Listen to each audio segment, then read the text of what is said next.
Hello, and welcome to an analysis of the game Hotline Miami.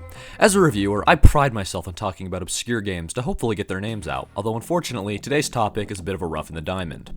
Hotline Miami is an over-the-top pixel shooter set sometime in the 1990s. The story forces the player to control a mass-murdering psychopath who wears decapitated animals as masks to hide his identity. The character lives alone but receives phone calls from what can only be assumed to be a family member, reminding him of what he needs to do every day. Despite the family member's good intentions, these attempts at help throw the control-freak protagonist into fits of blind rage, which he uses as justification to kill random people, all of whom are also armed. After each outburst, the main character runs a different errand than the one he is prompted to, always seeing the same bearded man everywhere he goes. It is unclear who this is, but he and the protagonist deeply care for one another, although it is never made clear why this is the case. At numerous points, the protagonist has visions of being talked to by severed animal heads. The disorganization of events being presented are an allegory for schizophrenia.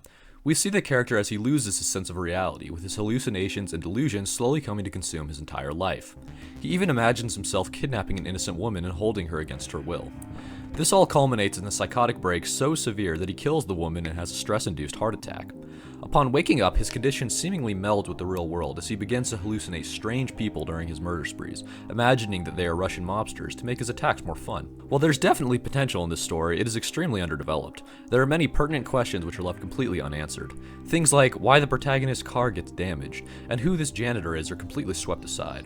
The developers clearly hoping that the gameplay will be enough to distract you from what is going on, which it unfortunately is not. But before we get to that, it is important to note how dangerous this kind of story is. The choice to portray a mentally ill individual as a mass shooter is very out of touch, and I worry it could lead to real-world stigmatization. The lack of care shown for the numerous beautiful and sometimes endangered animals that are brutally shown as nothing more than props is extremely cruel. Numerous studies have found that animals are in fact alive and want to stay alive. Throughout the levels, you can also find secrets, which give you different letters to form a sentence with. I was unfortunately unable to complete the last level of the game, but to make sure I understood what was going on, I read about the secret anyway. The secret is being able to spell out, "I was born in the USA," confirming that the game takes place somewhere in the United States of America. It is therefore disappointing that the game would avoid pertinent issues facing the United States. There is little mention that the nation is unwilling to protect its citizens from destruction and regards itself beyond the reach of both domestic and international law, in parallel with the game's protagonist. Worse still, there is zero mention of the implications of increasing risks of nuclear war, the dangerous consequences of the invasion of Ukraine, or how the electoral system is designed to dissuade genuine political alternatives, impeding any meaningful democracy. You would think that these would all be important priorities for a game set in America, but sadly, the country is only used as a colorful backdrop. That brings us to the gameplay, which in contrast to the story, is actually much worse. The marketing for this game portrays it as exhilarating and fast-paced. However, this is not the case. Hotline Miami plays much more like a stealth game, with Rainbow Six Siege being the best example.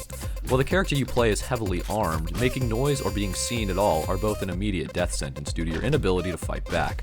Enemies will run toward you extremely quickly and hit you before you can process what's happening. On top of that, most enemies will be able to hear gunshots, meaning that using your bare hands is usually the only option you have. As a result, you will often find yourself slowly creeping up on enemies you can stealthily take out, before waiting or trying to lure the others to a place you can take them out from. The biggest problems with this are due to the larger hallucinations you must fight the further you get into the game. Despite the main character's mind being the cause of them, his condition becomes so severe that he loses the ability to fight back with melee, being forced to use the guns. Basically, a death sentence. This can make some sections of the game nearly impossible, as it is infeasible to fight larger and smaller enemies at the same time. There are also dogs, which move so quickly you will be lucky if you ever see them before you are dead. These make the dog head essential for dog levels, as it causes the dogs to see you as one of their own and ignore you. All of the animal heads do different things, and it is truly sad that you are railroaded into using only one of them for 99% of the game.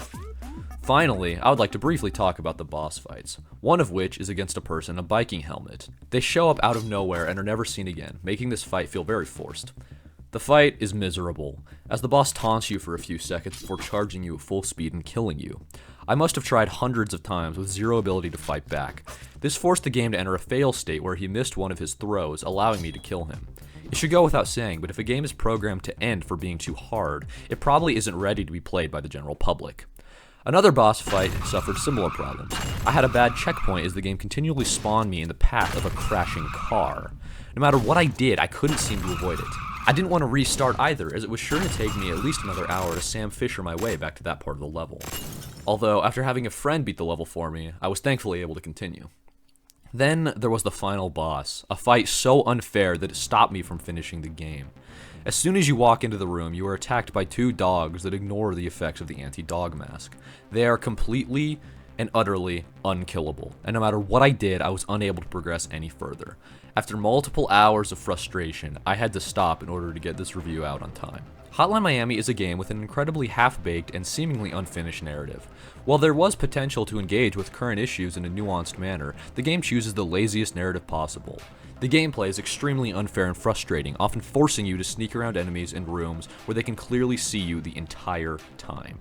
This, along with other ridiculous challenges I already mentioned, make it clear to me that Hotline Miami is the Dark Souls of stealth games in the worst way possible.